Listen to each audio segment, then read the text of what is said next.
Jadi saking pentingnya untuk bahagia itu sampai Allah itu kadang ngendikan hal yang nggak penting, tapi menjadi penting karena untuk bahagia. Jadi kalau Allah tanya Nabi Musa ketika ketemu dipanggil itu, wama tilka biyaminika ya Musa, yang kamu bawa itu apa? Padahal ketika dipanggil itu kagetnya bukan main. Misalnya pegawai UI dipanggil rektor itu kagetnya bukan main. Bawaannya rektor itu mesti nyalahkan. Mesti pikirannya orang itu mesti ketua badan wakaf ya sama. Mesti mau negur atau apalah. Nah, bawaan orang dipanggil atasan tuh grogi, maka Allah ngendikan yang rileks. Kamu bawa apa? Yang kamu pegang tangan kanan kamu itu apa? Masa Allah tanya sekedar gitu kan karuan. Wong kita manusia aja tahu yang dibawa Musa itu apa kok Allah malah tanya. Banyak analis, banyak mufassir, banyak ahli hakikat yang berpendapat Allah itu menghilangkan groginya Nabi Musa. Sehingga tanya yang ringan. Jadi saya mohon ini pimpinan di sini juga kalau tanya anak buah yang ringan-ringan. Wes sarapan. Jadi kalau sosokan disiplin itu bukan sunnatullah, saya jamin itu. Apalagi tanya saya, kenapa Gus terlambat? Mulai saya pulang gitu. Tuhan yang Tuhan saja sebaik itu kok rektor sama badan wakaf kok sekeras itu gitu. Jadi ini bukan gojlok supaya jadi orang yang dekat Allah gitu. Jadi ditanya, wa ma tilka biyaminika ya Musa. Kamu bawa apa ke sini? Yang di tangan kanan kamu itu apa? Nah, bisa jawabnya ya lucu ya sederhana. Ini tongkat Gusti. Tak pakai menggembala kambing, tak pakai ini itu. Bisa masih bilang dan lain-lain. Kayak laporan keuangan dulu kalau susah nerangkan itu dan lain.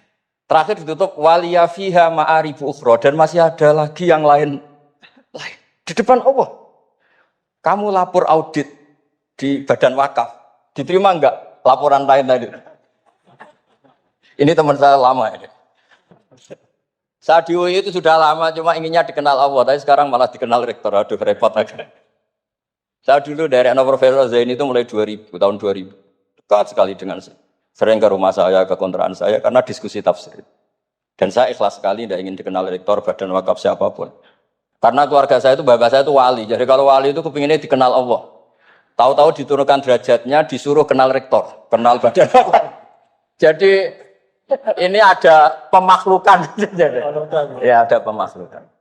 Turun dulu baru naik. Iya. Jadi saya artinya gini, saya di sini itu Sohibul Bad. Jadi tadi Mas Majdi itu keliru kalau nanti saya ngisi. Saya ini Sohibul Bad, nanti yang ngisi ini. Maksudnya seperti itu maksudnya. Jadi, karena tuan rumahnya saya Pak Wardono. Ya, ini tamu ya. Tapi ternyata pemakhlukan itu penting. Di dalam ilmu tafsir, di antaranya itu dikenal namanya Tanazzulatul Maula. Allah itu menurunkan martabatnya. Allah sebagai Tuhan tentu tidak pernah menghutang kita, tidak pernah merasa dikasih, karena semuanya itu milik Allah. Tapi Allah untuk memotivasi orang amal itu ngendikan Allah manggalladzi yuqridu waha qardan hasana. Siapa yang mau menghutangi saya?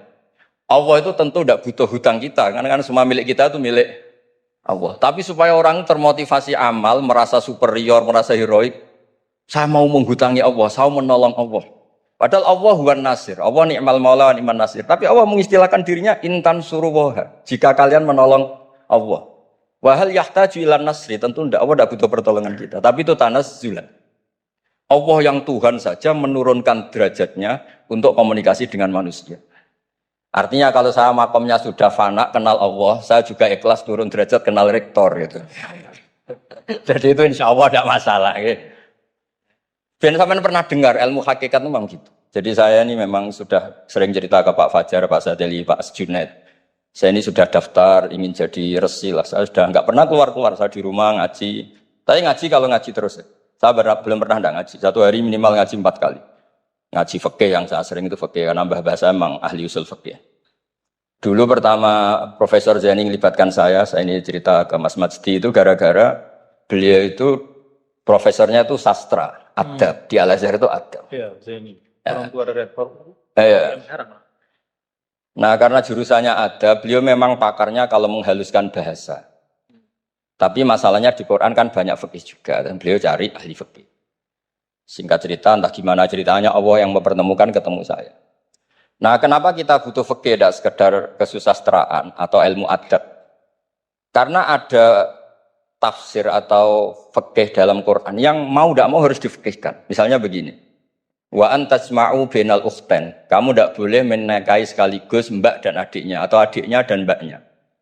Jika Anda berpikir Quran itu hanya Quran, maka berarti apa boleh menikahi misalnya Sri dengan buliknya, Sri dengan budenya.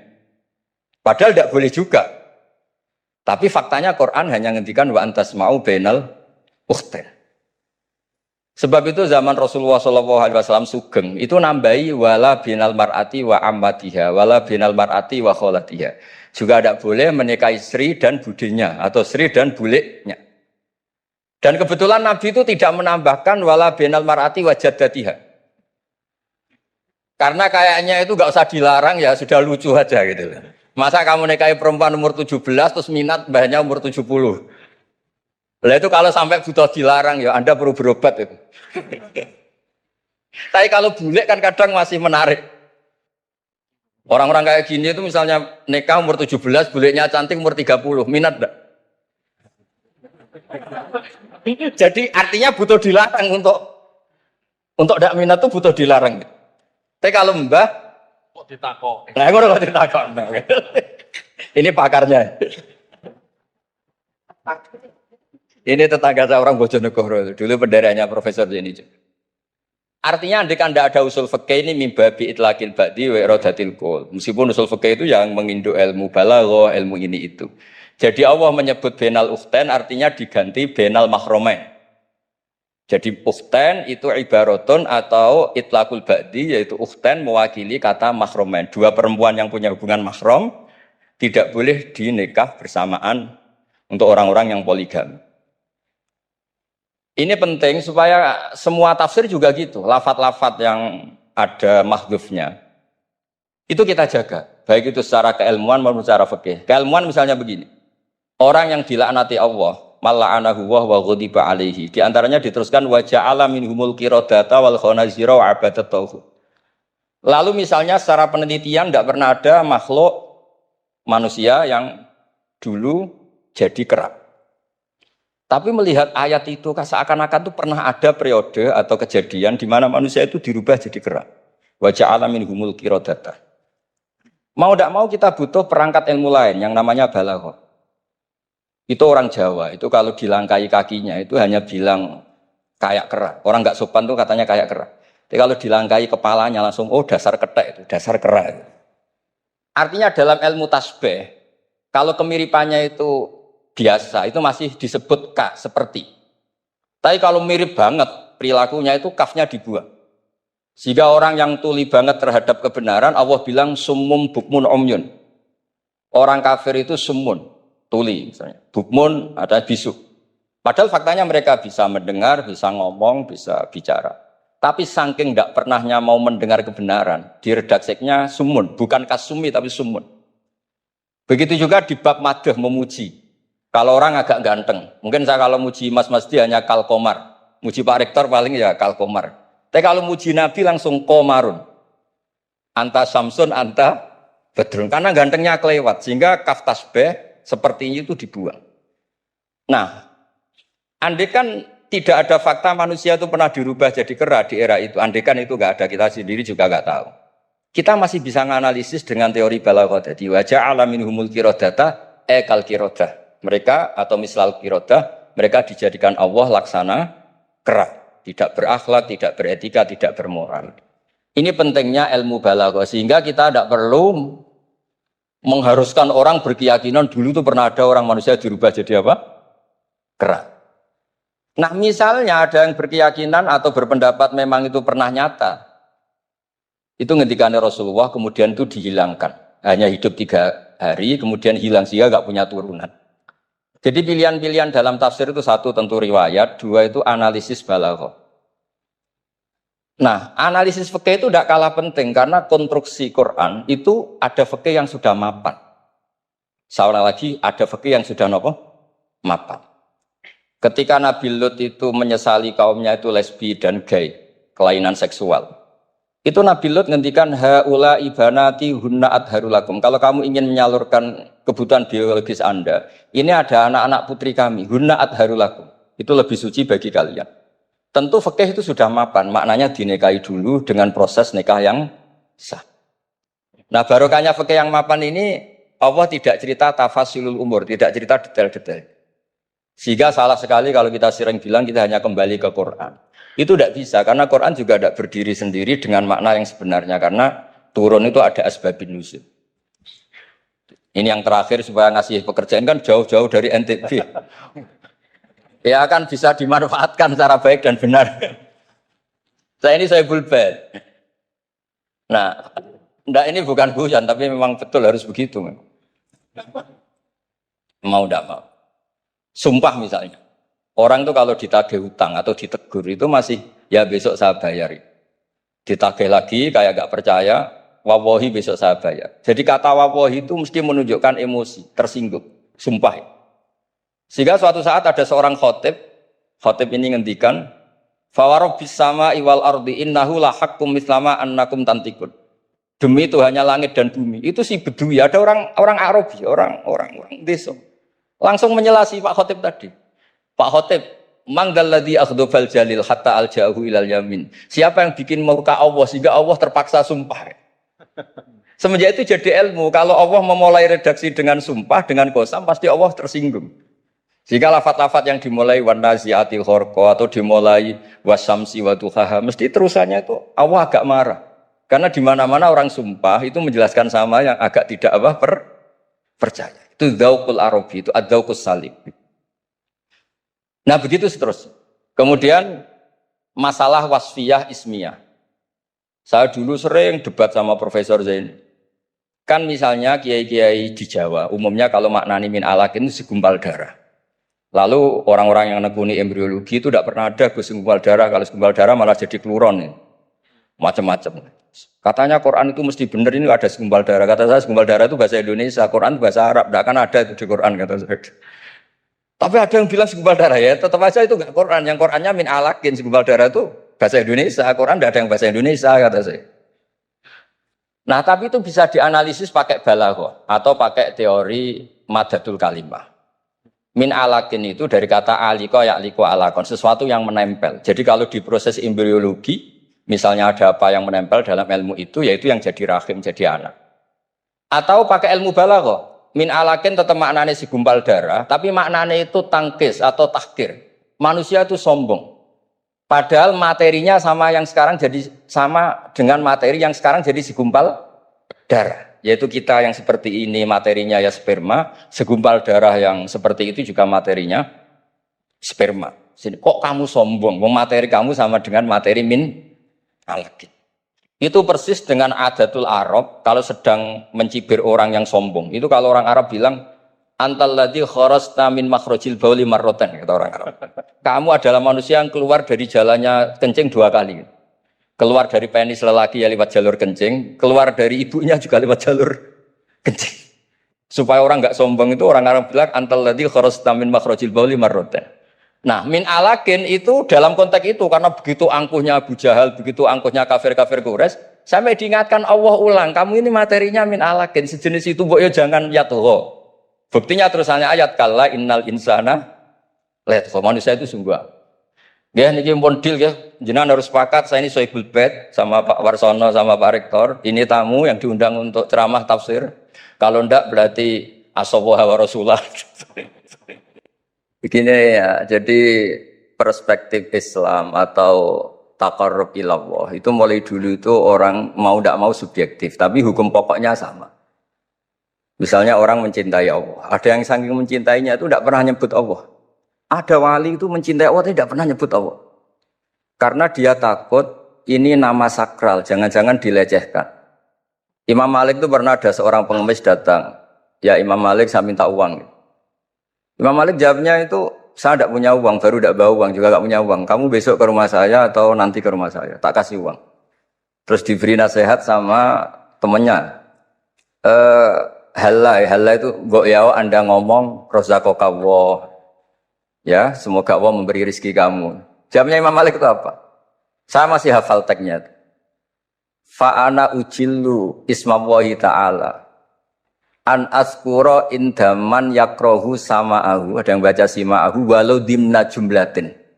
Saya tidak mau nyebut nama Allah pada orang yang nggak suka nama itu, meskipun tuh hanya secara apa itu eksplisit. Artinya kalau dongakno serang di duit jaluk duit kayak itu kira-kira. Wong saya mintanya uang kok dikasih apa? Doa. Jadi kadang-kadang orang cara mencintai Allah itu, lah ya bagi pengemis tadi rozaqallah itu maknanya kan nggak mau memberi kan? Doa tadi kan disimpulkan nggak mau memberi. Sama seperti kita di Jawa ada keponakan misalnya mau mondok pamit padenya, kata padenya, ya wis le tak sangoni selamat, ya sudah tak sangoni selamat. Selamat ndonga tok gak modal agak tunggale. Ya berdoa saja tanpa modal. Nah, Sayyidina Umar radhiyallahu anhu itu diantaranya orang yang meriwayatkan hadis Inna wa ta'ala kallafani an asrifa an du'a. Allah memaksa saya, menugaskan saya supaya tidak semuanya itu dikonsultasikan kepada Allah Subhanahu wa taala. Sehingga banyak kiai kalau ada orang potongan rai mustajab, wajahnya itu tidak meyakinkan mustajab doanya. Ya saya ini miskin, utang saya banyak. Enggak akan diijazahi disuruh doa atau duha atau baca waqiah. Karena sekali itu dipraktekkan dan kita tahu potongan gak mandi, itu nanti nyalahkan institusi doa. Jute saya duha juga tetap miskin, saya doa juga tetap miskin. Daripada Allah disalahin mendingan pon sing kerja tenanan. Sayyidina Umar ketika ada orang minta uang dan minta doa, kamu harus kerja yang serius. Fa innas sama ala tumtiru daban, langit tidak akan menghujankan apa? Emas. Jadi di mana-mana mencintai itu ekspresinya macam-macam. Ada ulama yang saking senangnya umatnya Nabi senang silaturahim. Ada ulama yang saking senangnya umat Nabi gak suka silaturahim dengan arti berkunjung karena itu dianggap mengganggu. Teman kita punya anak, punya istri, kadang pas harmonis kita datang terganggu. Saya pernah dolan di orang, pas tukaran sama istrinya, itu berhenti dulu ada Gus Pak, nanti teruskan. Ternyata orang tengkar itu diganggu juga gak suka. Jadi tiket, cek, ono Gus Pak, kok terus no. Jadi ternyata orang bertengkar juga gak mau diganggu. Setelah itu tak tanya, tadi diteruskan tengkar aja, materinya lupa. Materi untuk nyerang istrinya lupa. Nah, begitu juga zaman Rasulullah SAW. Banyak sahabat yang saking senengnya Nabi sering sowan, istifadah. Ada yang saking senengnya Nabi nggak sowan, takut ganggu. Nabi punya keluarga, punya anak, punya istri. Ada yang saking senengnya Nabi, kalau ketemu Nabi itu melihat wajahnya sampai dia tahu detail wajah Nabi kayak apa, rambutnya kayak apa. Ada juga yang sama sekali ditanya, sifli wajah Rasulullah, tolong ceritakan ke saya wajah Nabi itu kayak apa. Saya tidak pernah melihat wajahnya Nabi. Loh, Anda ini sahabat masa tidak melihat wajahnya Nabi? Ijlalan rasa kalau ketemu beliau itu hormat sekali sampai agak berani menatap mukanya. Sama-sama seneng, tapi ekspresinya beda. Saya kalau ngaji usul fikih di pondok saya sering cerita, fal yukrim dhaifahu fal yukrim jarahu itu Islam hanya memerintahkan ikram, memuliakan. Tapi prakteknya beda-beda. Di kampung kamu ketemu tetangga, tidak tanya itu sombong. Tapi kalau di kota ketemu tetangga tanya, namanya kepo. Dianggap ganggu privasi. Sama-sama maknanya ikram. Ibnu Abbas itu kalau sholat cepatnya bukan main. Katanya seneng Allah, munajat lah kok seneng cepat, berarti gak begitu seneng. Tapi Ibnu Abbas kebalik cara tanya. Kenapa kamu kalau sholat cepat? Setan nata-nata mau goda saya, ternyata saya selesai, jadi kecelik dia. itu juga ilmu. Ya artinya cara itu tidak usah distandarkan gitu ya, monggo lah, sepenting ada sanadnya. Ada apa? Ada sanadnya. Ya saya seperti datang ke sini itu mungkin bagi Anda bagus. Wah Gus Pak persorawa alhamdulillah. Jari santriku, waduh gak ngaji meneh diganggu wong UII. Jadi Anda statusnya bagi saya pengganggu. Nah, itu juga yang terjadi di tafsir. Wasab'atin idza raja'tum. Ada pelanggaran tertentu di puasa, itu kafarohnya itu fasyamu salasati ayamin fil haji wasab'atin idza raja'tum. 7 ketika kamu pulang. Itu kata Abu Hanifah, 7 hari ini boleh dilakukan di kawasan Mekah. Asal selesai haji sudah. Tapi bagi Imam Syafi'i, pulang itu harus sudah sampai rumah. Sekarang saya beri pertanyaan. Ketika Pak Fajar ini acara selesai, terus dia pamit saya pulang. Gus saya tak pulang. Bagi saya dia sudah pulang, meskipun masih di jalan. Tapi bagi istrinya istilah pulang kalau sudah sampai rumah. Lalu idza raja'tum itu pulang itu menurut siapa? Mas Majdi nanti ketika sudah pamit di bandara kita bilang sudah apa? Pulang. Tapi kata istrinya belum. Sama-sama istilahnya wasafatin idza raja'tum. Ada kiai itu tidak pernah mikir Islam sama sekali. Sebenarnya sama Islam bukan main, tapi gak tahu mikir Islam. Hanya Islam agamanya pangeran Gus, mbok pikir keliru, ono sing duwe. Islam itu milik Allah, ya, mesti diurus sama Allah. Tidak usah kamu pikir, Allah sendiri nanti yang ngatur Islam. Ternyata saking tawakalnya nggak mikir. Ya ada juga yang mikir Islam semangat malah keliru saking semangatnya. Ya macam-macam, sama-sama mencintai Islam. Coba kalau kamu seneng sama anak-anak, anak kamu main pakai motor atau pakai ontel. Pilihannya dua, kamu peduli, ayo kawal nanti kalau jatuh, ayo kawal sama pembantu ini nanti kalau jatuh. Itu ya bukti cinta. Ada enggak? Sembarno ae wis pinter. Anakku wis pinter, nak tiba tangi dhewe, anakku sudah pinter kan. Itu juga penghormatan pada anak. Jangan kira makna seneng itu harus terbentuk satu versi. Seneng anak ya nak dolan dikawal. Ternyata yang membiarkan juga bentuk penghormatan bahwa anak ini sudah mandiri. Ya, terus yang masalah istikhadah itu masyhur itu di riwayat Hamnah binti Jahsh. Hamnah itu haidnya melebihi hari wajar. Terus sama Nabi sudah kamu saya haidkan sesuai tanggal yang sebelum kamu kena penyakit ini. Itu kamu anggap haid, lainnya kamu anggap istikhadah. Itu istikhadah paling gampang. Ikuti saja fatwanya Imam Syafi'i. Jadi misalnya Januari kok 6 hari, Februari kok sampai terus mulai ada penyakit sampai 1 bulan keluar darah, Maret keluar darah. Itu kata Imam Syafi'i ngikuti riwayat tadi sudah kamu fatahayadi terus sitata ayam atau sabata ayam terus Nabi ngendikan kamu menghaidkan seperti bulan-bulan sebelum kena penyakit istikhadah. Lainnya di istikhadohkan. Itu namanya ruddat ilal adat. Jadi supaya ndak ribet pakai tamyiz diukur. Ini darah ini lebih kuat dibanding ini yang lemah ndak kayak sing tukang delok ya sapa gitu. Apalagi yang ditanya itu lelaki gitu tuh. Oh, itu kan ya agak repot lah, cobalah agama ini tidak perlu repot-repot seperti itu. Jadi ini sebagai senior saya kasihan sama Pak Junet ini. Harusnya beliau nanti yang kena hisab pasti Junet. Jabatannya mau, tanggung jawabnya nggak mau. Ya tapi kebetulan ada orang baik di sini ya alhamdulillah saja. Kalau ketemu saya itu cium tangan bolak-balik. Tapi niatnya kayaknya mau supaya saya mau backup gitu. Nah ini yang satu pertanyaan Mas Wasdi ini masih kan 3, saya jawab 2. Saya berkali-kali cerita di Quran itu wonten ayat sing agak unik, pemahamannya agak unik. Gini kok ayat maka na Ibrahimu Yahudiyya wala Nasrani. Ibrahim itu yora Yahudi, yora Nasrani. Itu saya tidak akan bosan-bosan nyampaikan itu. Niku boten sifatu madhin tapi sifatu raddin. Bukan madh, bukan muji. Terus padha karo muni Gus Bah iku ya ora maling, ya ora bajingan, ya ora lucu. Lah Nabi Ibrahim mau digelari pangeran ya ora Yahudi, ya ora napa? Nasrani. Itu memang benar-benar aneh.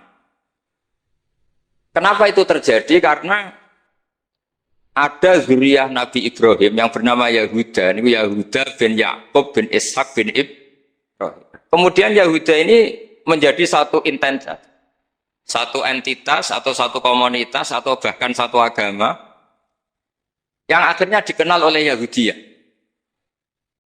Berhubung anak putune Yahudi, wong bayangno Ibrahim nggih napa?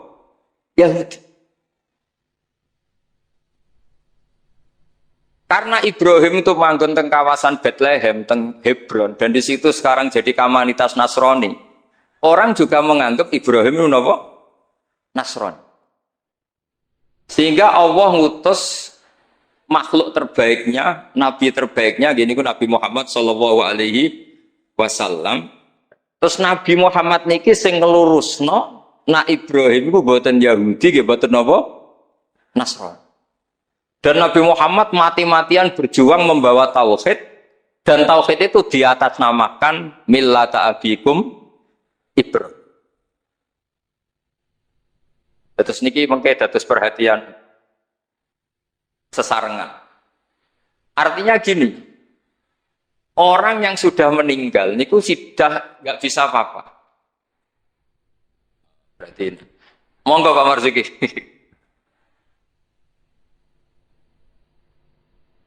Monggo Pak Marzuki Mustamar monggo. Pun kula terusaken nggih. Wonten ayat teng Quran niku nyifati Nabi Ibrahim namung kalian dawuh maka na Ibrahim Yahudiyya wala Nasrani. Terus Ibrahim itu gadah zuriyah. Namanya Yahuda. Niku Yahuda bin Yakub bin Ishak bin Ibrahim. Akhirnya ketika Yahudiyah ini jadi satu entitas. Entitas itu sakit agama, sakit marga, sakit nama kerajaan. Itu orang mengira Ibrahim itu Yahudi karena entitas setelah Yahuda itu mengidentitaskan Ibrahim atau menstatuskan sebagai nama Yahudi. Nasrani juga sama karena kebetulan agama Nasrani lahir di Yerusalem, di kawasan Hebron, di Bethlehem. Kemudian orang menstatuskan Ibrahim itu ya Nasrani. Karena mayit ini orang yang sudah tidak berkutik. Sehingga kalau dzurriyyahnya mayit ini menjadi pilihan tertentu, memilih pilihan tertentu, maka akan menstatuskan mbah-mbahnya. Sehingga saya berkali-kali bilang sebetulnya adat di Jawa itu salah. Anak numpang keramat baik. Keramat gandul itu salah. Sebetulnya kalau dalam tradisi leluhur Arab itu dibalik. Kama tasyarrafa bi Muhammadin adnanu. Jadi status mbah-mbah kamu itu ikut status kamu. Jadi orang nggak peduli dengan kilaf Abdul Samsin Manaf, andai kan tidak ada orang bernama Muhammad Shallallahu Alaihi Wasallam. Orang nggak akan peduli dengan Wali Songo, andai kan tidak punya murid-murid nasab maupun murid-murid sabab, atas para ulama yang mengajarkan Fathul Wahab, Ikhya.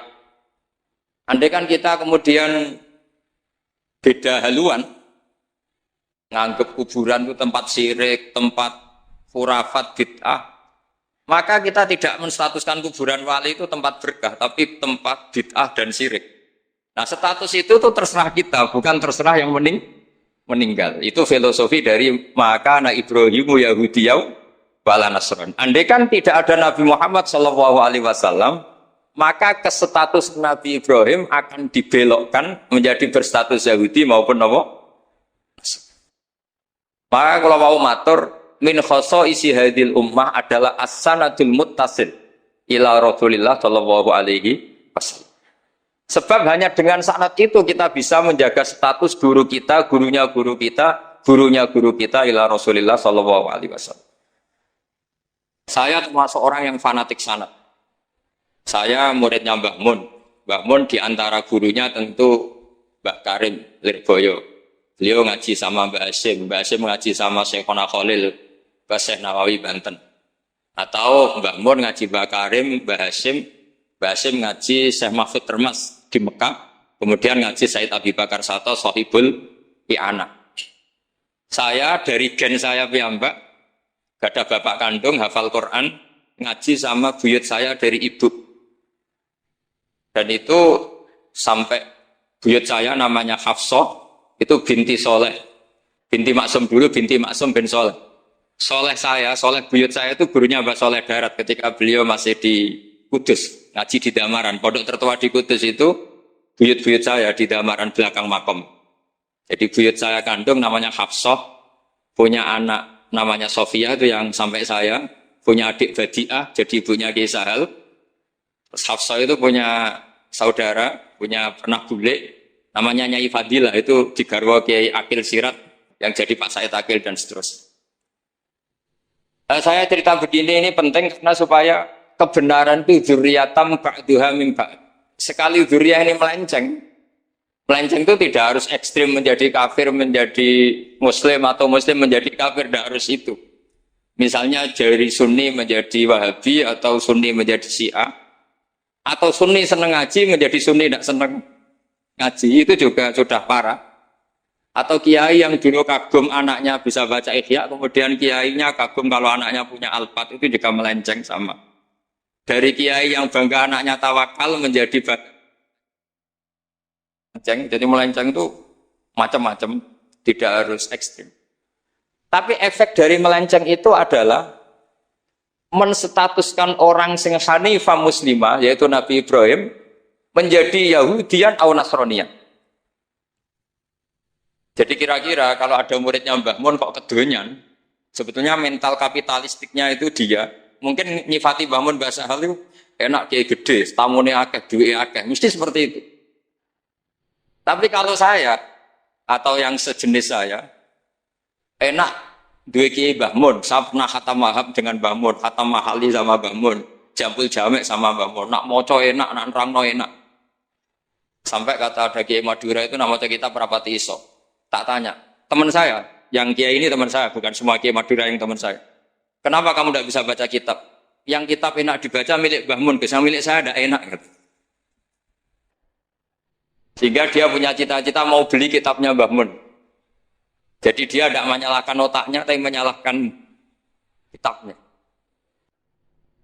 Setelah saya alim, saya sering baca kitab, katanya dia, kitab jenengan tak beli 10 juta, Gus. Asal saya bisa baca kayak jenengan. Gitu. Khawatir saya masalah sanad itu, saya ulang lagi masalah sanad. Saya punya kitab banyak karangannya Mbah Hasyim Asy'ari, karena saya punya tulisan banyak tentang Mbah Hasyim. Mungkin bahkan yang belum didokumen oleh keluarganya, karena Mbah Hasyim dulu teman akrab buyut saya, namanya Raden Fauzan. Fauzan itu bin Maksum. Itu ketika kitab-kitab dulu itu silih-silihan, karena dulu beli kitab itu mahal. Dulu buyut saya itu buyut saya dari ibu itu dibelikan kitab buyut saya dari bapak. Itu belikan ithaf, itu sampai jual sapi. Saking mahalnya kitab. Sehingga saya masih ingat Mbah Sahal itu kalau belajar di geladak saya, itu tafsir Bedawi itu ada tulisannya Mbah Mufid, ada tulisannya Ki Zubaidi, terakhir dipakai Ki Sahal Mahfud. Jadi satu kitab dipakai sekian apa?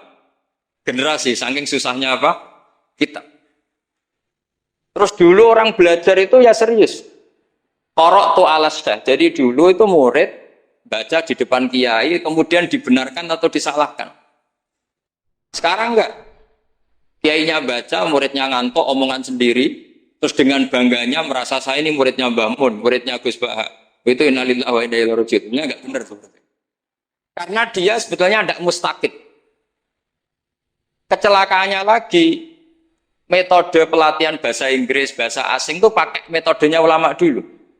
Orang kalau kursus Inggris itu dilatih disuruh ngomong. Sampai aksennya Inggris, konversasinya gaya Inggris. Sehingga mereka pinter. Itu metode kita. Dulu nggak ada guru bacakan murid, itu nggak ada murid bacakan guru. Makanya kenangannya Imam Syafi'i, qara'tu ala Malik al-Muwatta. Saya membaca Muwatta di depan Imam Malik. Sehingga murid pinter apa goblok ini gurunya tahu. Nanti kalau bacanya benar terus disahkan jadi kiai. Sekarang enggak. Ngaji terus, be rokokan, be omong-omongan tetap jadi kiai. Padahal kiainya saja enggak tahu dia pinter, enggak tahu. Nah ini termasuk sanad yang muntotek. Makanya saya ini nyesal senyesal-nyesalnya. Di tradisi pesantren sekarang ngaji sorogan itu jarang. Saya alhamdulillah sampai sekarang masih ada beberapa santri yang ngaji sorogan mahali sama saya. Termasuk beberapa Gus Sarang masih sorogan sama saya. Karena Mbah Mun tuh gak mau ngasih sanad kecuali sorogan. Jadi dulu saya ngaji sama Mbah Mun, cucu kandungnya Mbah Mun mau sanad mahali gak langsung Mbah Mun, harus lewat saya. Karena Mbah Mun sudah tidak sorogan mahali karena sudah sepuh. Nah pentingnya sorogan itu orang mustakil, murid ini mustakil, bacanya apa ini mustakil. Jangan sampai ngalami misalnya ada murid tanya, Gus, walam tarjiman itu maknanya apa? Saya yang kecelok orang alim saja gak tahu maknanya lam tarjiman. Setelah tak lihat ternyata di bab khed walam tarodaman, dia baca langsung lam tarjiman. Ya bingung. Kok saya sampai apa? Madatul kalimah dari apa? Mustaknya apa? Soroknya? Akhirnya saya coba kitabnya tak lihat. Ternyata walam taro daman. Dia bacanya langsung lam tarjiman. Itu banyak sekali. Nah makanya saya mohon di dukun ini orang-orang yang alim atau ustadz alim itu harus tetap ada tradisi ngaji sorogan. Terutama bagi khiyaru ahli, orang-orang pilihan. Dulu sahabat ngaji Rasulullah Quran itu ya sahabat yang baca. Dulu saya ngaji Quran, setor Quran min awali hatta akhiri, ya saya yang baca.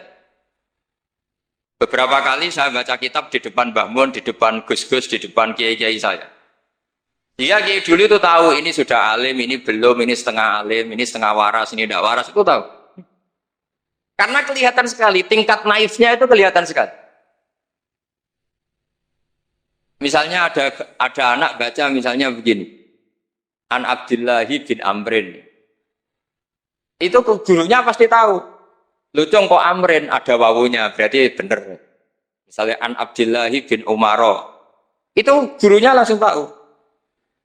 Nah sekarang itu enggak. Murid itu hanya mendengarkan, sehingga kadang-kadang ada orang itu baca Ibnu Ubay bin Ka'ab. Itu dibaca Ibnu Abi. Anaknya bapak ini senrak kowe, Cung. Jadi ini kecelakaan seperti ini enggak boleh terjadi. Ada lagi murid yang tanya gini, ini setengah pinter tapi ya setengah goblok. Saya pernah sorogan fikih ditanya, tidak boleh nekai zaujatul ab. Saya ulang lagi ya. Wala tangkiku manakaha abaukum minan nisa illa matat salaf. Tidak boleh menekai istrinya bapak.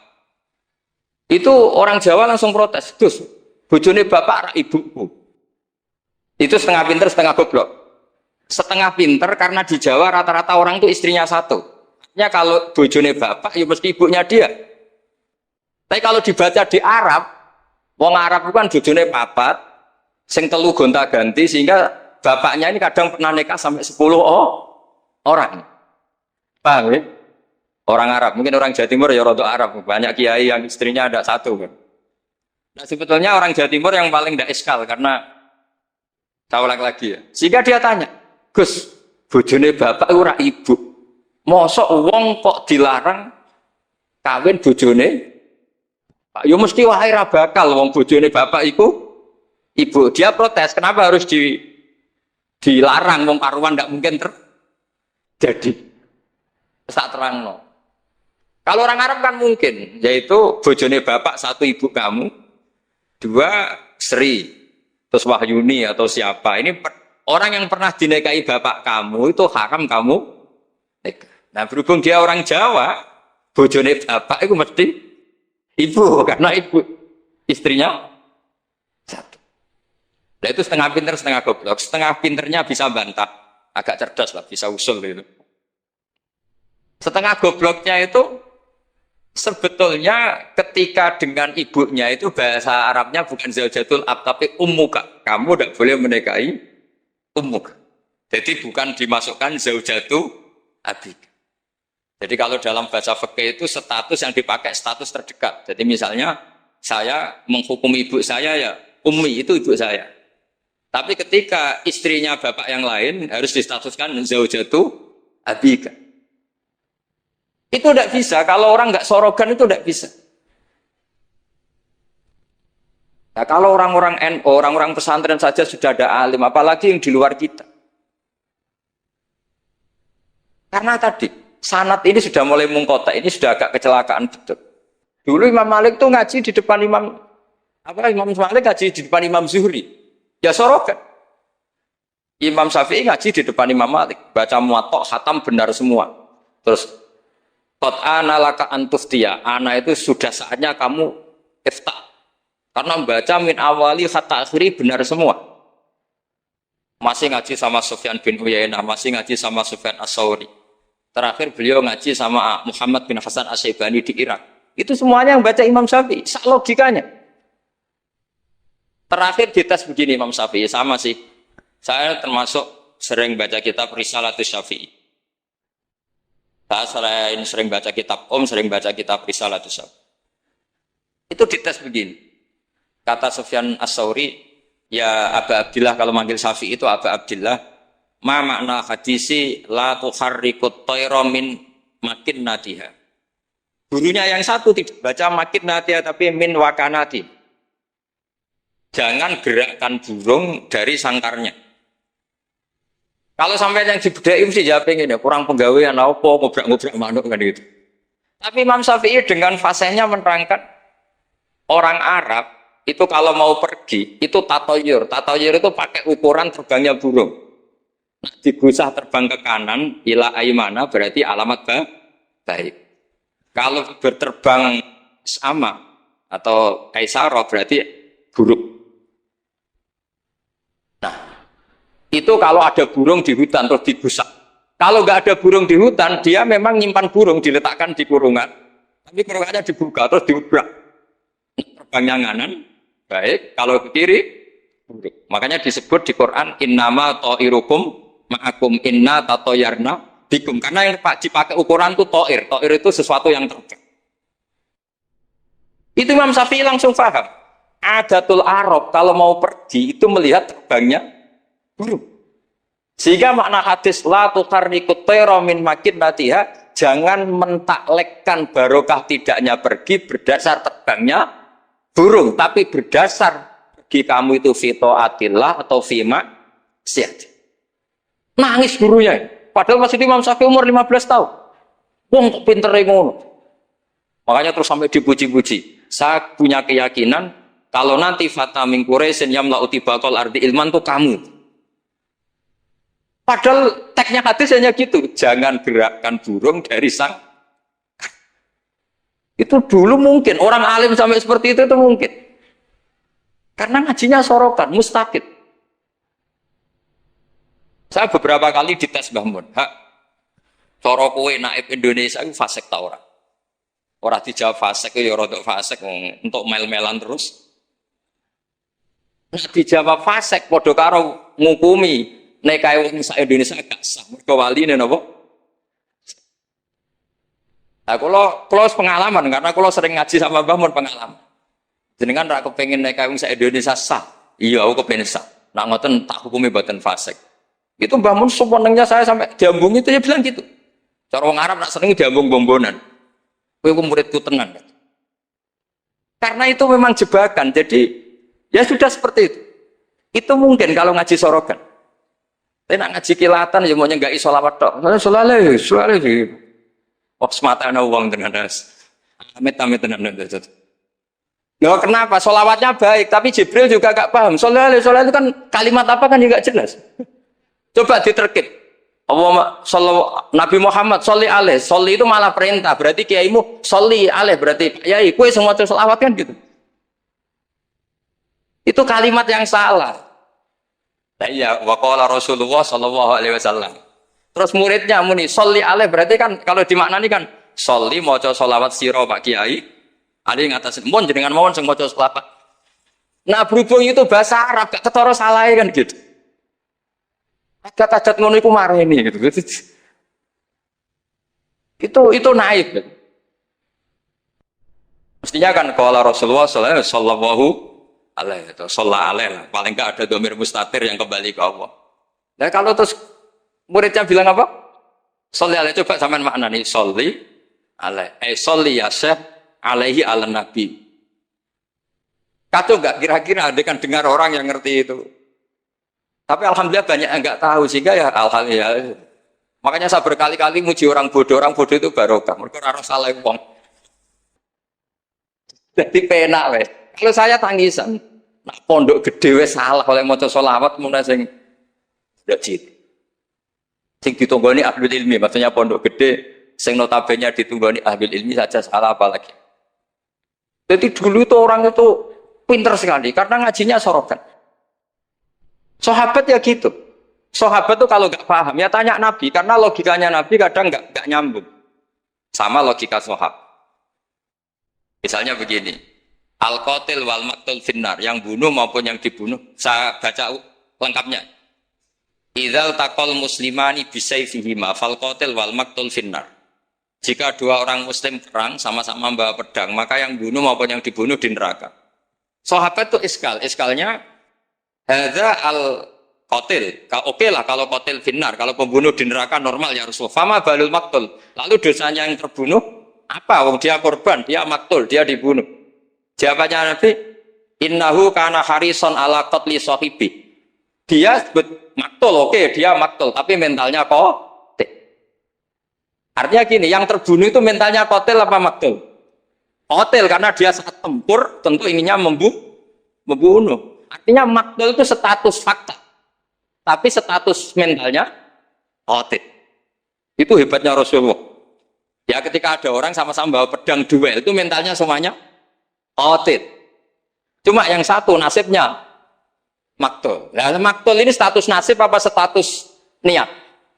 Status nasib, niatnya dia tetap qatil sebagai pembunuh. Jadi segampang itu Rasulullah menjelaskan, karena tadi ada sorogan. Jika Nabi setiap ngaji sama sahabat, aro'aitakum hadhi, aro'aita kadza, aro'aitukum kadza. Nah, ini terakhir, qadiyah saya terakhir tak terangkan. Nah, sehingga Quran, ini kembali ke sesuatu yang saya tekuni. Sehingga Quran itu mengajak orang itu berdialek. Dan sering ada kata aruni, kul aro'aitum. Kenapa demikian? Karena nggak boleh orang itu menerima ilmu itu karena dicekoki guru. Dia harus bisa berpikir sendiri. Jika Allah kalau ngendikan, nggak apa-apa selain saya sebagai Tuhan nggak apa-apa kata Allah. Kamu bilang Yesus Tuhan nggak apa-apa, Fir'aun Tuhan nggak apa-apa. Tapi kata Allah, aruni madza khalaqu minal ardi. Tapi tolong tunjukkan ke saya prestasinya Fir'aun apa?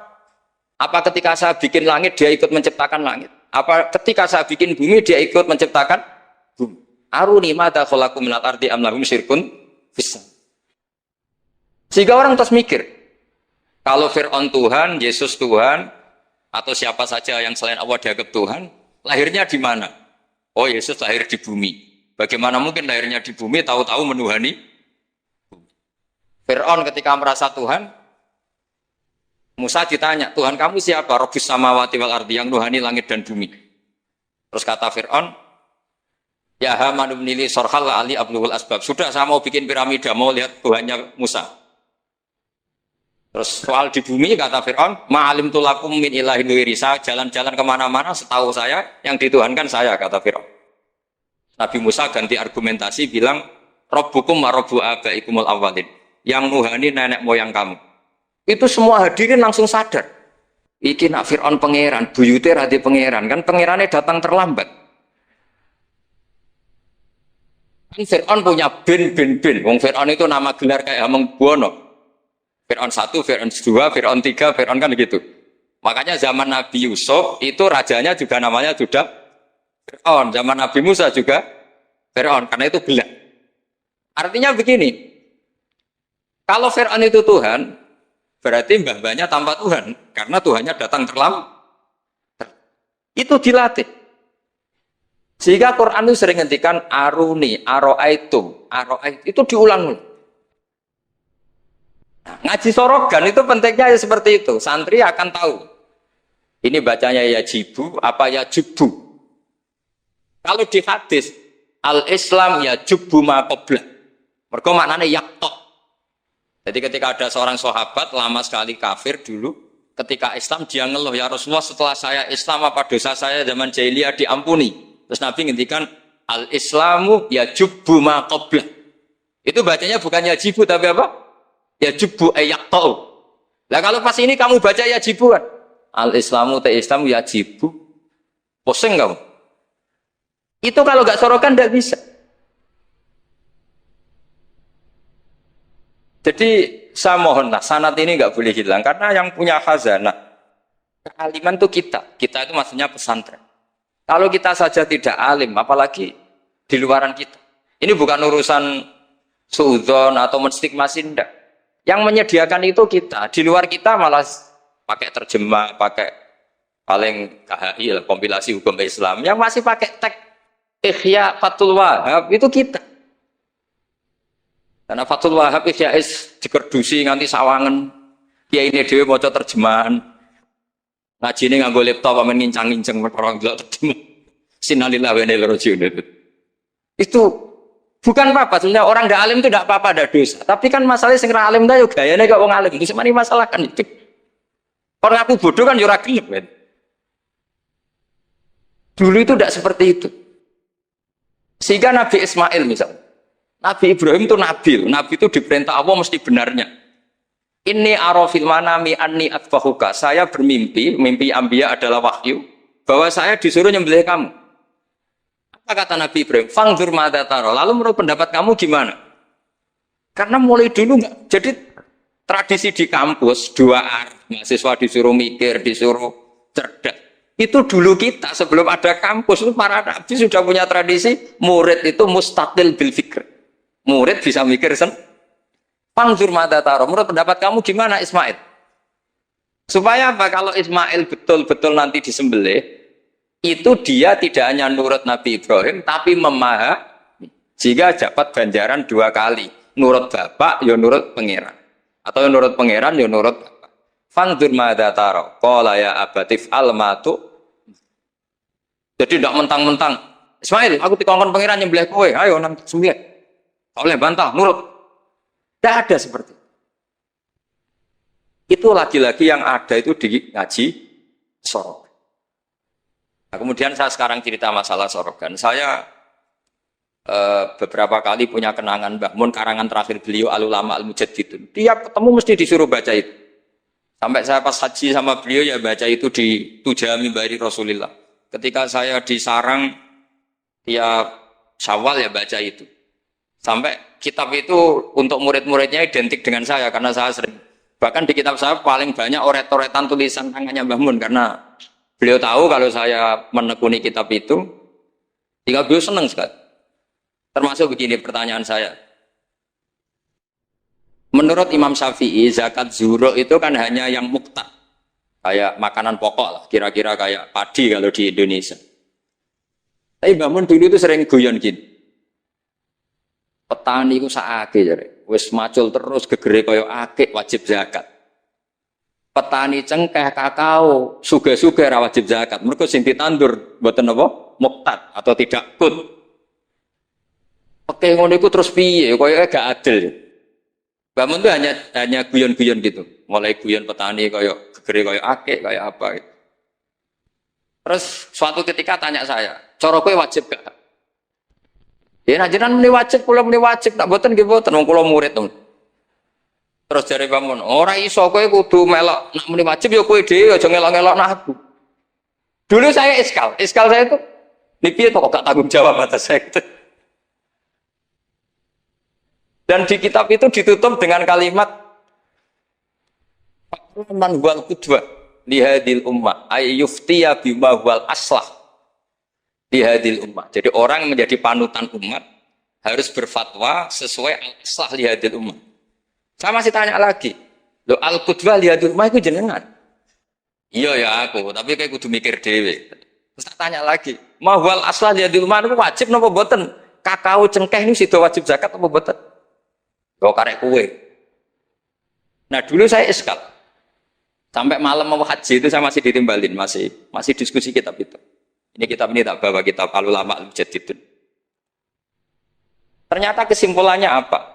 Fatwa itu enggak boleh hanya gurunya paham, muridnya tidak.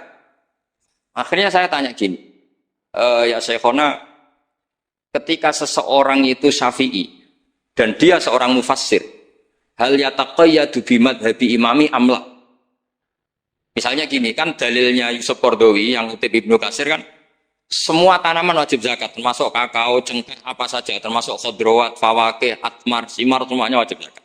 Dalilnya adalah wa mimma akhrajna lakum minal ardh. Ma itu umum, apa saja. Nah, pertanyaan saya ke Mbah Mun, apakah seorang mufassir itu terikat madhab imamnya sehingga ma yang umum menjadi hanya yang muqtad? Apa tetap bebas karena ma itu umum? Terus ya beliau mau gejol-gejolkan ya, tapi yang beliau sempat komentar al-fawakih wal khodrowat sekarang aksaru iktisodian secara ekonomi lebih prospek. Harusnya wajib zakat. Nah, saya kenapa cerita panjang lebar ini supaya jangan sampai pondok-pondok yang belajar Fathul Wahhab, belajar Ihya, belajar Fathul Mu'in, kemudian kita dianggap orang yang antisosial. Petani melon kaya, petani tebu kaya, sudah kaya tidak wajib zakat karena yang ditanam tidak kut. Petani pari wis melarat, utangan hanya karena yang ditanam apa?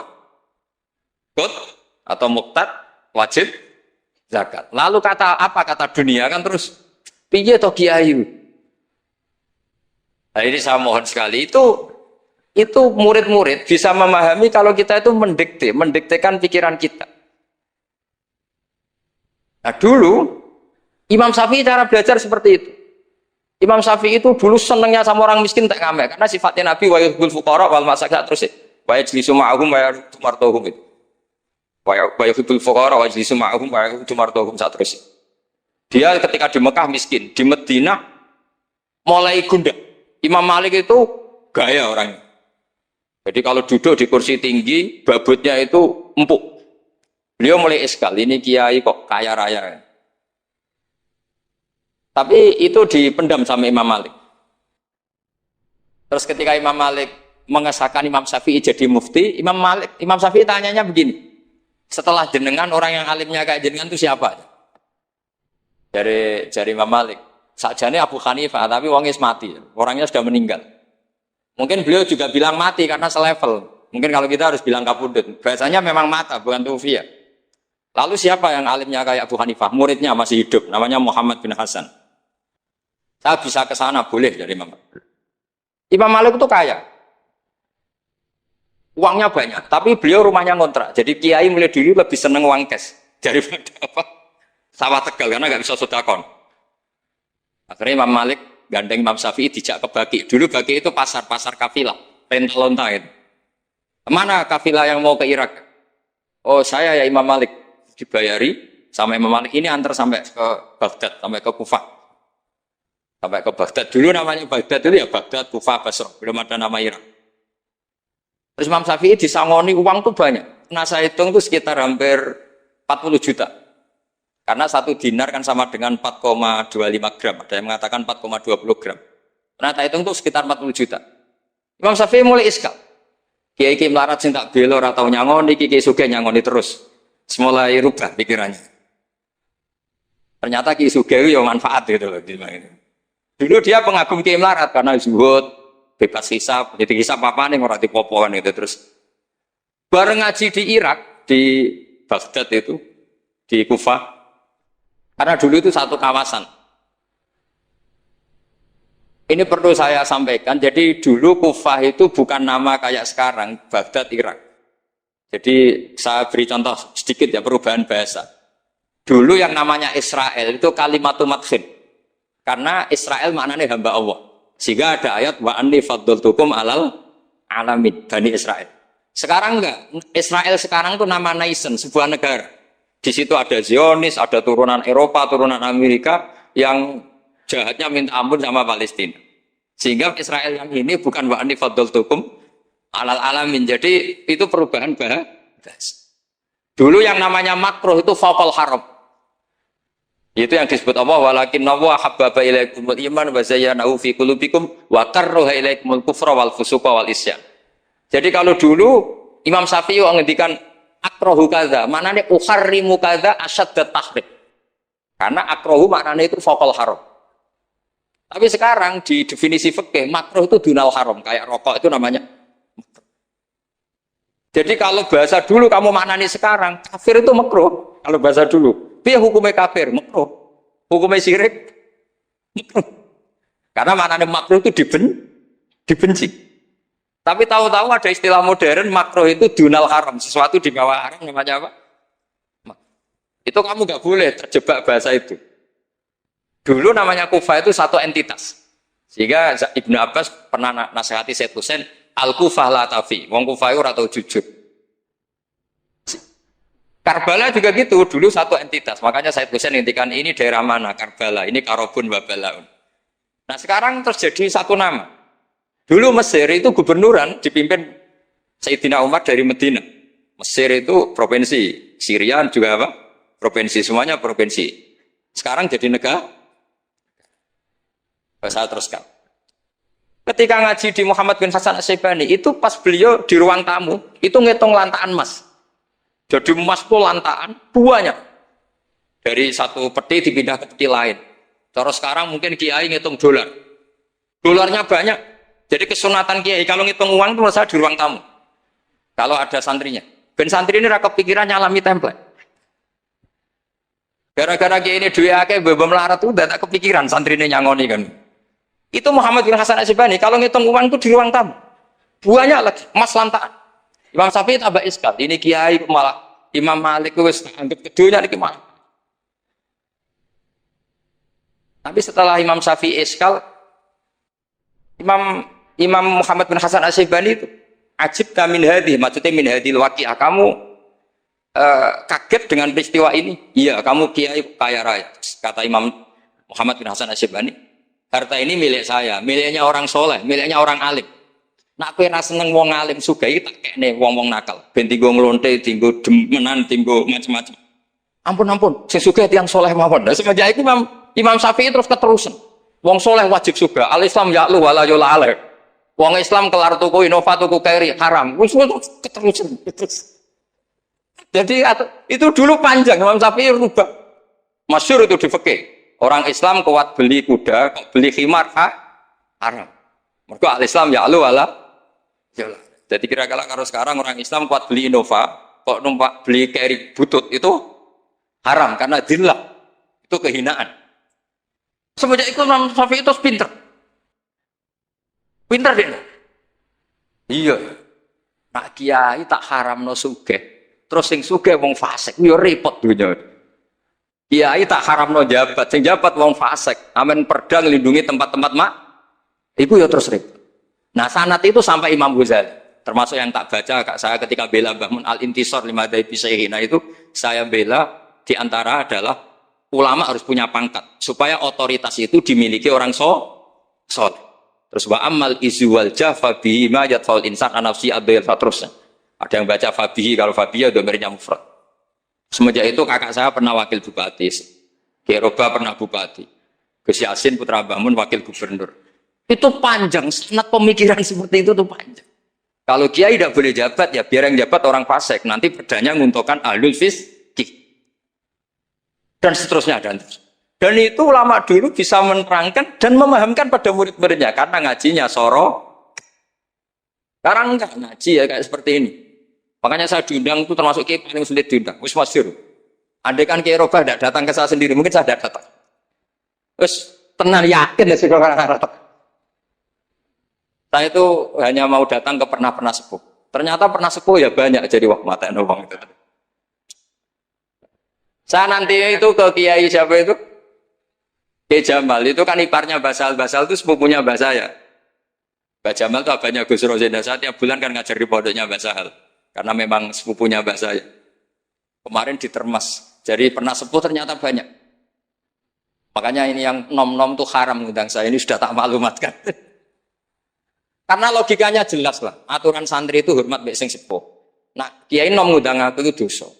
Kau ngatur sing luweh tuh, wah. Jelas dosa. Cara fikih jelas dosa. Apa meneh nom kalah pinter tambah dosa ngatur wong alim. Wes jelas di cara fikih seperti itu. Kamu enggak boleh bantah hukum. Nah, kira-kira hukumnya gimana? Wong bodoh ngatur wong alim, kira-kira hukum gimana? Kira-kira dosa ndak? Dosa, yakin dosa. Jadi sanad ilmu itu terjaga sampai seperti itu. Ada dialek. Akhirnya Imam Ghazali menulis di kitab tentang syukur, juga di kitab masalah salatin. Jangan kira Nabi setelah jabat, yaitu menguasai Mekah dan Medina, itu pahalanya kalah ketika Nabi yu'da wa yudrok, ketika Nabi disakiti. Kenapa begitu? Nabi ketika disakiti, diusir di Mekah, ganjarannya Nabi tetap hanya sabar tok. Oke, sabar itu mendapat pahala.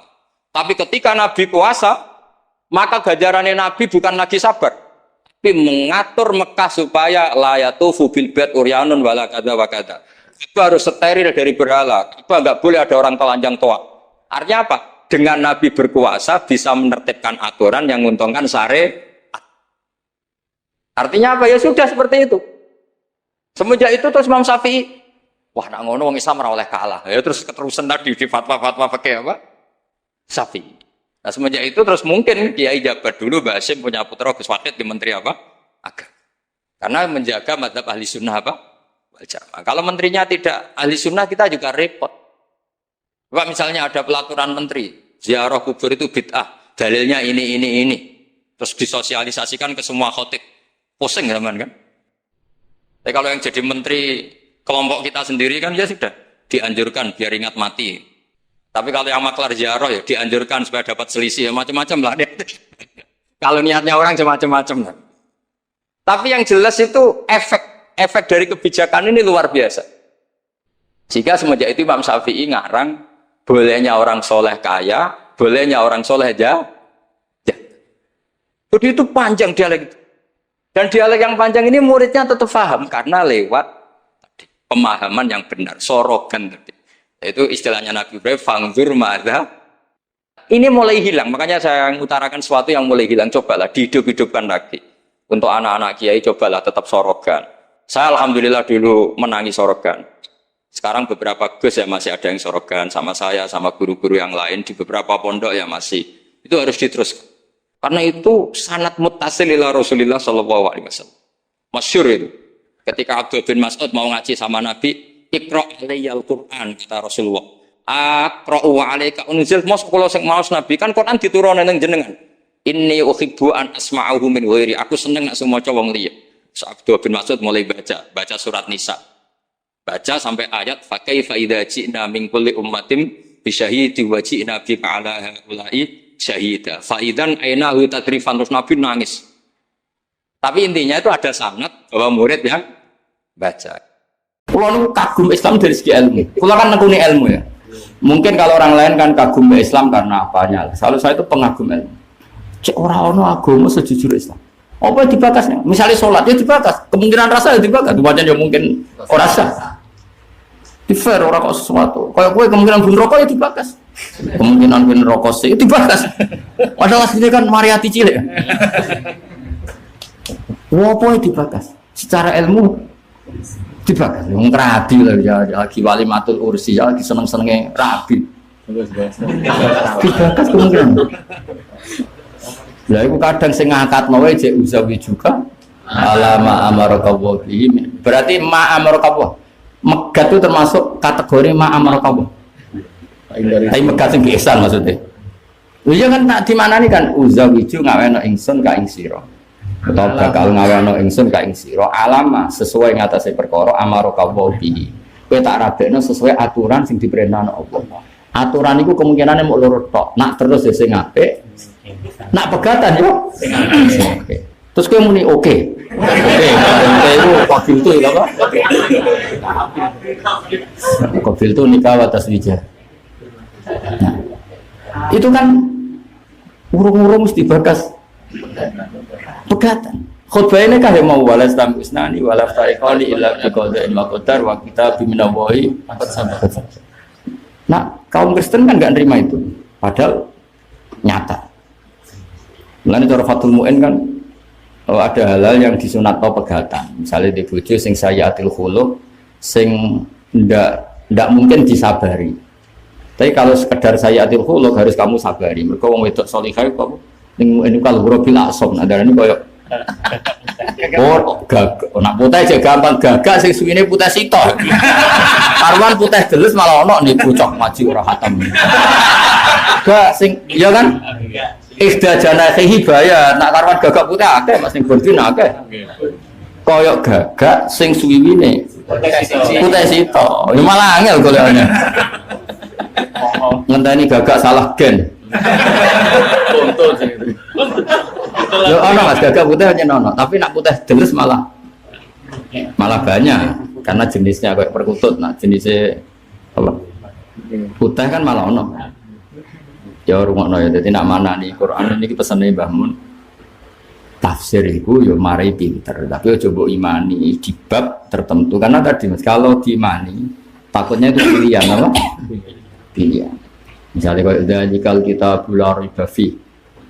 Misalnya dalikal kitab nak Imam Suyuti kan nafsiri kan alladzi taqra'uhu ya Muhammad, ini kitab yang kamu baca. Ya, tentu ada ulama yang mengatakan yang ditulis karena kitab itu identik dengan maktub ditulis. Mesti orang ulama darani ini kitab yang sudah ditulis di Lauh Mahfuz yang saya wahyukan ke kamu. Tapi dari Imam Suyuti nak bantah, lalu artinya tak diwahyukno nak rata ulangno, rata waca. Terus dari sing sitok lalu artinya kayak maca nak rasa sesuai mek sing ditulis di Lauh Mahfuz. Kan bantah-bantahan rono bareng. Sing enak sing goblok Mas maca. Sing bingung kan apa-apaan. Ayo saja saiki lil muttaqin ya tak wari dadi wong alim tafsir. kitab ini memberi petunjuk bagi mereka yang takwa. Itu kan jelas keliru kalau kowe maknani. Jadi Quran manfaat kanggo sing takwa tok. Ya keliru. Umar ketika masuk Islam takwa sik ta masuk Islam sik? Ya iya zaman dekne krungu Quran itu posisinya wis takwa ta sik kafir? Sik kafir, tapi krungu surat Toha masuk Islam. langsung masuk Islam. Makanya ana sing darani lil muttaqin kedhe wong sing wedi dosa kafir. Ora kok takwa sing nganti nglakoni semua perintah, ninggal semua larangan. Lah nek ngono orang kafir iso masuk Islam lewat Quran. Kan urung dadi muttaqin. Ayo kowe milih manut dia. Lho kira ora rasane dadi mufasir. Kulo kan kitab tafsir tak waca wae dadi. Ayo kowe mana? Manane muttaqin kan wong sing wedi ae. Bintisalil awamir. Nanti nak kowe menelil muttaqin kudu sing takwa iku bintisalil awamir pasti nabi. Lah zaman Umar krungu Quran diwaca iku Kafir. cek kafir, gak takwa blas. Oke milih di mana nih? Ana sing ulama manani ngene, lil muttaqin kedhe wong sing takwa wa wirihim. Lan liyane sing takwa. Nak tepaan yo kok dadi iman. Alasannya masuk akal. Li anna wa ta'ala yaqulu fi ayatin ukhra hudal linnas. Wah, dibantah ora kena. Imam Qurtubi muni lil muttaqin ku iktifa lil muttaqina wa wirihim. Fa inna wa ta'ala yaqul fi ayatin ukhra hudal linnas. Ora kudu muttaqin. Ayo milih ndi? Kowe ora mulane latihan dadi wong alim aja men pidato ora tau sing. Lah nek nuruti dhewe ayat ya muttaqin yo. Lah Imam Suyuti milih muttaqin wong sing nglakoni perintah dengan mergo li annahum al muntafi'una biya karena mereka sing ngalap manfaat. Tapi sejarah membuktikan banyak orang yang masih kafir dengar Quran menjadi Islam. Masyhur Sayyidina Umar kan ketika mendengar surat apa? Tuhan asli maksudnya Tuhan. Iki Tuhan opo iki? Surat Tuhan tenang. Jadi kudu dilurusno kok. Nah, kesulitan mufasir di situ. Saya secara nurani seneng Imam Qurtubi karena lil muttaqin cara beliau hada min batil iktifa ay lil muttaqina wa ghairihim kaya sarabila taqikumul harqa ewal barda. Iktifa. Alasannya karena Allah dawuh di ayat lain hudal linnas. Nah, karena muttaqin itu spesial ya sudah disebut muttaqin. Kayak aku lah misalnya mending ini. Kang iki kopi jajan kanggo Gus Afif Ki Mansur. Itu penyebutan itu mesti karena yang dikenal. Tapi misalnya di daerah yang lain aku ya senang. Jenenge wong wis niat ngamal, ya dimakan siapa saja senang. Karena menyebut itu hanya karena kebetulan yang dikenal. Nah, makanya iktifa. Apa? Iktifa. Iktifa itu ngalap cukup di dzikri ahadi juz'aihi. Jadi salah satu juz disebut, kemudian yang lain dianggap ikut. Misalnya kayak Kanjeng Nabi misalnya buat takoki. Kanjeng Nabi kalau nak sholat ku piye? Ya sementing pakaianmu suci. Mesti ngendikannya hanya gitu, di semua hadis hanya gitu. Padahal syaratnya juga tempat yang dipakai sholat suci. Dan terus misalnya kayak berdasar dari Nabi sementing pakaiannya suci, ini kletok nggak Allah sholatnya. Ya syarat ledul, menurutku ya perlu diobat ledul. Menurutku bocah, menurutku jadi apa? Syarat. Dong ya. Ya, jadi hudal lil muttaqin. Kayak misalnya Nabi zaman dulu, neng hadis-hadis kan misalnya normalnya kan. Sholat yang penting pakaiannya kiai kita kalau didik kan gitu. Sholat tuh biaya yang penting aku pakaian. Terus kue sholat yang kelihatan kan Pak Yai hanya bilang pakaian suci. Kalau tempat nggak dibicarakan. Syarat torek. Aku tujuh obat. Ya itu jenenge ning balaghah juga apa? Iktifa. Iktifa itu menyebut salah satu juz yang juz lainnya diikut. Kalau baju yang dikenakan harus suci ya berarti yang dipakai sholat juga harus. Siapa pinter nih? Nuwal di ngekekno apa kekuasaan ingsun mina wilayah sang wilayah badal zalimin yang sebagian wong sing zalim badan sebagian yo ya ala batin bima kelan perkara kang sapa akeh yak siku nang lakoni semua akeh minal maasi sing boro maksiat ya masyarul jinni aku makna wae iki jelas wonten hadise kula waca hadise yang takimu wa minaz zalim bidzalim. Jadi kalau Allah menyiksa orang zalim biasanya dengan cara melibatkan orang zalim itu. Tapi semayan takimu min kilaihima, kemudian dua-duanya saling disiksa. Ya maksarul jinni kelompok jin wal insilan kelompok manusa alam ya tiana tara teka kum sira kabeh sapa rusulun utusan mikum sangi sira kabeh. Min majmu'ikum tangking jenis kelompok sira kabeh ba'dikum. Tegese sebagian sira kabeh asodiki kang beneri bil insilan manusa. Au rusulul jinni utawa pira-pira utusan jin. Manane ngeten maksudnya. Alam ya'tikum rusulun minkum min majmu'ikum ba'dikum asodiq bil insi. Au rusulul jinni. Maksudnya Imam Suyuti kesulitannya tuh, kalau sekali mukadimah. Rasul sing saking Allah langsung itu ada enggak yang dari kelompok jin? Kan keyakinan ahli sunnah tidak ada yang dari kelompok jin. Kalau ada Rasul yang ke jin itu pasti Rasul yang dari manusia. Tapi dari ayat ini koyo-koyo dari jin juga punya kelompok Rasul. Paham ya? Makanya mau tidak mau harus ditafsirkan majmu'ikum apa? Mana ya? Keyakinan ahli sunnah kan nggak ada jin yang diangkat jadi rasul. Tapi dari ayat ini kan wahai kelompok jin dan manusia, bukankah kalian telah datang rasul kalian masing-masing? Berarti seakan-akan kan kelompok jin punya rasul dari jin, kelompok manusia punya rasul. Nah selama ini yang diyakini ahli sunnah mungkin bahkan semua umat Islam, bahkan kelompok jin pun zaman Nabi kan rasulnya hanya Nabi Muhammad Sallallahu Alaihi Wasallam. Tidak ada rasul yang dari kelompok jin. Paham ya?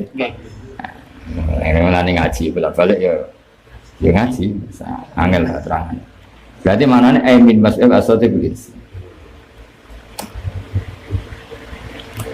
Jadi nopo ya? Iya nak mana nih? Min masmu'ikum. Majmu' itu kalau wajah ya, kalau beri sekian perbandingan yang dipakai dalil itu ya khruju marojal bahra ini yaltaqiyani bainahuma ayat terusannya ayat pokoknya ya khruju min humal lu'lu'u wal marjan. Jadi ya khruju iso metu min huma saking loro-lorone apa saking keceluk loro-lorone. Sing bener keceluk loro-loro mergo sing mengeluarkan al-lu'lu' wal marjan itu laut atau laut asin. Paham ya? Ora kok apa? Sungai. Ya kan marojal bahra ini dua mata air yaitu air tawar dan air asin itu bertemu bainahuma barzakhul terus ada membran, ada pemisah yang tidak saling bercampur. Terus mestinya kan yakhruju minha karena yang mengeluarkan lu'lu' hanya laut atau yang asin. Tapi Allah ngendikan minhuma min majmu'ihima. Gimana ya angel ngaji apa? Majmu'ihima. Enggak sesuai pinter dhewe. Ya jadi misalnya khalaqallahu samawati wal arda terus misalnya wa anzala enggak ini mboten koyo anzala redaksi khalaqa gawe sapa apa samawati wal arda terus wa akhraja minhuma misalnya al mator misalnya. Minhuma ya pokoknya minhum padahal mator kan hanya dari langit. Tapi sah apa? Sah diredaksikan minhuma. Dong. Jadi mau gampangane ngomong cara Jawa itu. Tak beri contoh meneh. Maghrib be Isa itu jenenge iso gak di tasnya. Nah, karena sih normalnya gak iso. Ke tasnya harus dari nama yang sama. Tapi Maghrib be Isa umumnya Maghriben atau Isa'en.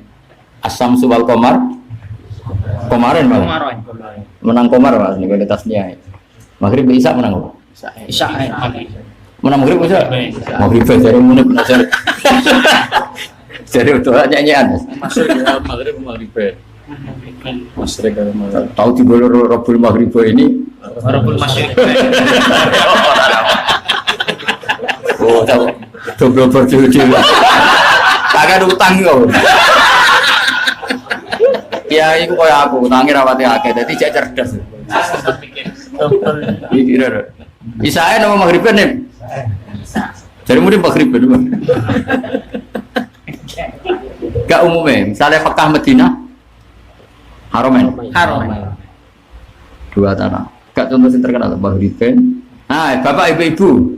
Apa wae? Apa wae? Nah itu padahal artinya abu nembe umum, tapi neng Quran jelas wali abawahi, ya. Ya, abawanya. Nah, maghrib Isya. Oh, soal.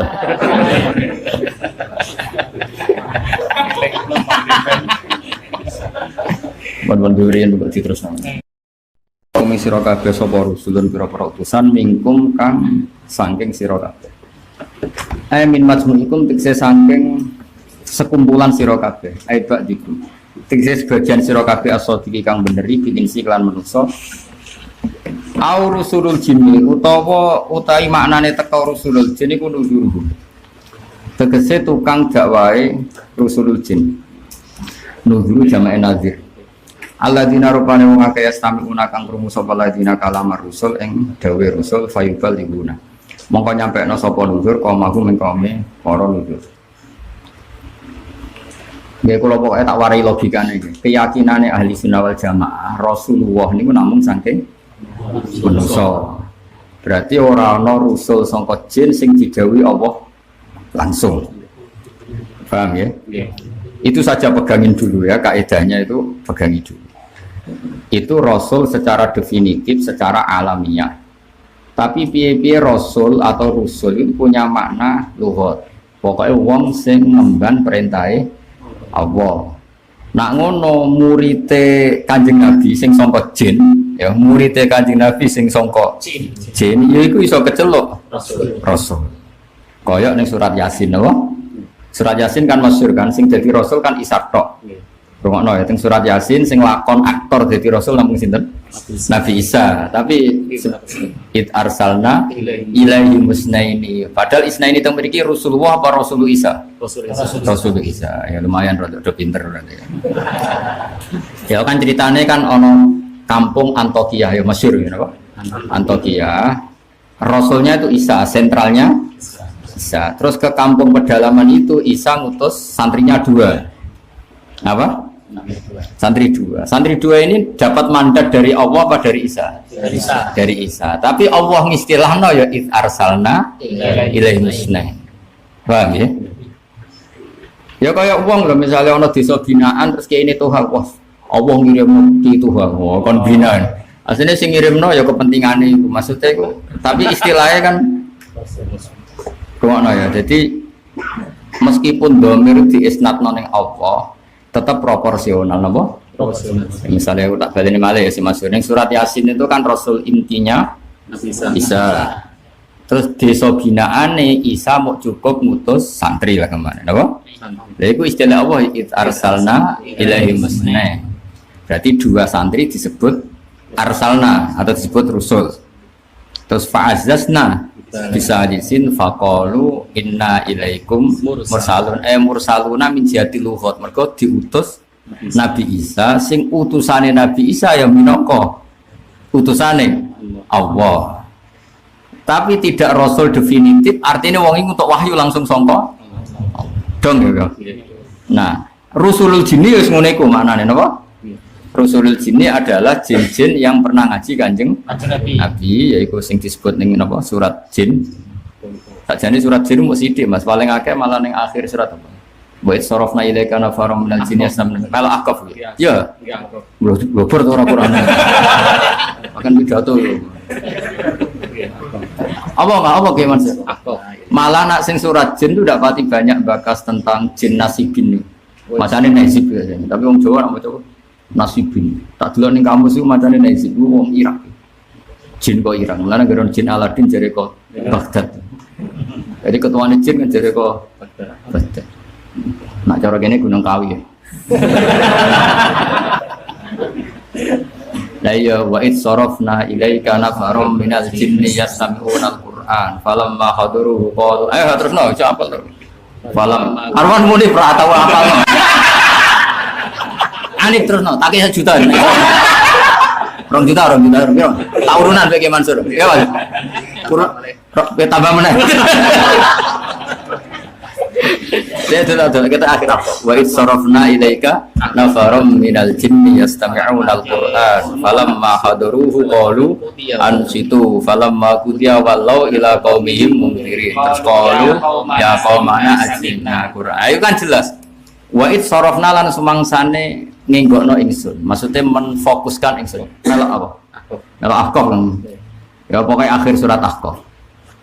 Tak manano ya. Ini bukti kalau teorinya Imam Suyuti benar. Yang dimaksud rusulul jin adalah nuzuruhum, orang-orang jin atau makhluk. Orang jebule orang ya repot ngomong bantah meneh. Cocok kurang ajar. Tapi tak sepuro, kowe rong sepuro tak sepuro. Mergo ora ono kowe tak sepuro lan tetep dadi soli ora. Ora ono gunane iki sepuro misale kita sepuro aku dosane tetep akeh. Ora ono gunane sepuro kowe ora nyepuro ora. Ya. Wa id sarafna ilaika nafaram minal jinni yastami'una al-Qur'an falamma hadaruhu qalu ansitu terus falamma qudiya wallau ila qaumihim mundirin. Artinya ketika mereka ngaji bek Kanjeng Nabi Khatam, mereka pulang sebagai nazir. Apa? Nazir. Nah, berarti mereka kan hakikate rusulu rasulillah, no? Rusulu rasulillah. Karena yang dibawa adalah ainama hamalahun nabiyyu, kahanane barang sing diasto Kanjeng Nabi bisa disebut Rasulullah. Ya sebenarnya kita ini sebenarnya kan bukan ulama langsung, bukan ulama Allah. Tapi misalnya Abu Bakar khalifatu Rasulillah. Berarti tabiin kan khalifatu Rasulillah. Terus Toha kan wis khalifatu. Wis kabeh piro. Sanad kita untuk Kanjeng Nabi misalnya tak gawe rata-rata 3 labri. Milik saya ada yang 42. Nah aku 42 sanate itu Toha sekali gitu. Aku cek asli mas. 40 cek gawe kok. Lah itu kan tapi kan wong darani wah iki ulama e pangeran. Wah, dene ora ya. Tukang pidato iku maksudnya. Ulama sing maca sawi iku jenenge ulama sing roh terkipir. Muaji tenanan Mas jubuk sing gampang diterima publik, kurang ajar. Nah ulama kan fair mas, ilmu angel kaya apa dibaca urut, nggak kaya kula. Kula ini cara munggah gunung, tanjakan yo tak lewati, jurang yo tak lewati. Wis cocok ra cocok jeneng ulama. Mbalik ora. Sing payung ndi. Arah iki wae. Ora oleh agama kok dipilah-pilah iku. Ora oleh. Yesus. Oleh kau nih. Mboten langsung. Nah pelakune dosa ora nih. Oleh agama kok apa? Iya. Dipilah-pilah. Kaya kula niku wis ilmu apa ae cocok ra cocok. Disampaikan. Ya disampaikan. Pancen urut to, Mas. Urut. Bala kan ora. Ini ya sudah pasar tadi. Wong hasud ya sing ngomong. Ya tadi jelas ya. Jadi kita tetap berkeyakinan Rasul itu hanya minal insi. Nah ono istilah Rasul minal jinni hakikatnya apa? Rasul tadi Rasulullah. Ya dong ya. Dalilnya mau neng akhir Ahqaf ono istilah wa itsarafna ilaika nafaram minal jinni yastami'unal Qur'an falamma hadaruhu qalu ansitu falamma qudiya wallau ila qaumihim mundir. Qalu ya qaumana inna sami'na kitaban unzila min ba'di Musa. Ini kan jelas dia mau mendengar kitab sing unzila min ba'di Musa. Musaddiqal itu mulane Nabi Musa itu populer. Saking populer Nabi Musa jin muni Quran wae referensine kitab yang setelah Musa. Jadi Musa itu populer tenan. Jadi ning medsos jin ning dunia sosial jin itu Musa populer. Orang muni ibadah Ibrahim padahal cara Islam, Musa bin Ibrahim itu keren Ibrahim, cara Islam. Maka Kanjeng Nabi Muhammad kena kitab anit tabi millata Ibrahim hanifa. Orang-orang anit tabi millata Musa. Tapi di dunia jin itu populer Musa. Luwih keren, seru kan. Nabi jotos wong yo tahu, Nabi Musa itu keren. Jotosan yo tahu. Wes koyo umume wong seneng Nabi Musa. Yo tahu jotosan kan. Jadi ono wong Kipti tukaran mbek wong Israel. Ning Mesir Mas tukarane ning Mesir. Bareng didelok. Wah, wong Israel itu kalah-kalah. Coba terus wong Kipti. Dekne lali anak Nabi. Nabi kan jago. Ya taksek kok. Sajane jotose Musa itu biasa. Tapi kan buat Nabi. Dan bahwa kazau Musa fakodo, mulane dekne tetep ora diitung kotil. Mergo jotos iku biasa. Contoh ya. Jadi nasi ku ya repot, jotos biasa we. Mati. Jadi bahwa kazau Musa fakodo. Di kowe jodaran Nabi Musa niat mateni iki. Nabi Musa jotos biasa. Tapi buat Nabi jotos. Jadi tahu kabeh, minggat ya tahu. Rosi kiri wong ya tahu, ora usah mbok terusno. Tapi ora diterusno. Nabi Musa diparani putri Nabi Syuaib loro. Pertama wong Nabi Musa roh dalan kan sing roh dalan kok ngarep. Barang kena angin roh, ya ora usah diterusno. Ya Nabi Musa tok. Tapi ora diterusno Nabi Musa. Kowe mlaku mburiku kok dalane introkseni. Dadi kanan kirine ngomong. Cara toha wis kon go ngarep terus. Soalnya mubalak gak sepiro. Artinya Nabi Musa itu kayak basar ya jontosan ya tahu, rodok delok ya tahu, tapi rati terus nol ya, rodok tok, abako ya tahu, abako ya cara terjemahan bebasnya ya masuk abako arani tindakan kan, mana nih abako macam terjaksine ya, jadi makanya terus populer karena apa ya? Dia ngalami kehidupan yang normal, loh. Normal. Nah, Nabi Ibrahim kan terlalu ideal ya karena ya memang dipilih sebagai Abul Anbiya, loh. Dipilih sebagai apa? Abul Anbiya. Makanya nggak ada cerita Nabi Ibrahim jotos-jotosan, geng. Nabi Musa. Yang dia mari nih jotos-jotosan itu perkara ini kebodohan. Kan dia ini bareng bela wong Israel, karena wong Israel ini kan provokator kan. Suatu saat tukaran meneh kan. Barang tukaran mana juk tolong Nabi Musa faidal ladzi stansarahu bil amsi yastasrihu qala lahu Musa innaka la ghawiyun mubin. Wah jebule aku tukaran ini mbok bodoh itu jebule sing salah ku kowe maksudnya wong Israel jebule wong kurang ajar sing dibela Nabi Wah akhirnya dicuat terus pisan Nabi Musa. Nabi Musa ya adil kelompok ilah nak salah ya. Jadi kayak aku misalnya masih toh ngaji aku butuh gojlok ya gojlok orang kayak Nabi Musa barang sampai dijotos wong iki cerita hasilnya kan serakonangan. Jadi falam ma'an arada yaktisa billadhi wa atul qala ya Musa aturi itu antaktulani kama qatal nafsam bil ams. Jadi ketika Musa pejotos, Musa aku apa mateni aku ini wis bar mosok cek kurang. Akhirnya konangan ternyata pembunuh kemarin itu Musa. Jadi mulai dhisik wong kadang dikorbanno kancane. Iki sunat wae. Kadang sing korban wong ya kanca. Nah, wis ora usah ngelon. Misale aku didol tuh wae korban. Kayak Nabi Musa sing korbanno ya wong Israil. Wis pangeran ngono. Mane wong kudu rido mek pangeran sedonya wis ngene iki ora ono rasane. Tapi Allah luwih apik timbang sing mbok delok. Dadi kamane manusa kabeh sak apik-apike jek apik Allah Subhanahu wa taala. Apike kanca kadang ngedol. Jadi manusia repot mas, sing gedeng-gedeng, sing apik ngedol, seloro kabeh. Tapi SPP umat dengan Nabi Muhammad Sallallahu Alaihi Wasallam itu diregani, gak delok gue ini delok ketua nih, no? Kadang emang kalau, tapi nak iling umat dengan Nabi, sing regani kanjeng Nabi. Delok ketuanya. Delok toa sagomo terus di koyo ngono wis. Dhisik jenenge dakwah iku tak warai hae. Dakwah iku ning desa-desa wong dikeki dhuwit terus diiman. Maksudnya iku ngekeki dhisik wis atur mbok atur ora usah mbok terus. Dhisik jenenge dakwah iku ngekeki. Sembah terusno dhewe. Ya tapi zaman sing ngene ya. Ya mbok yen Umumul balwa. Ya au rusulul jinni utawa ta maknane rusulul jinni ku nuzurhum tegese para wong sing ngekeki peringatan. Pokoke paling gampang bandene teng surat napa?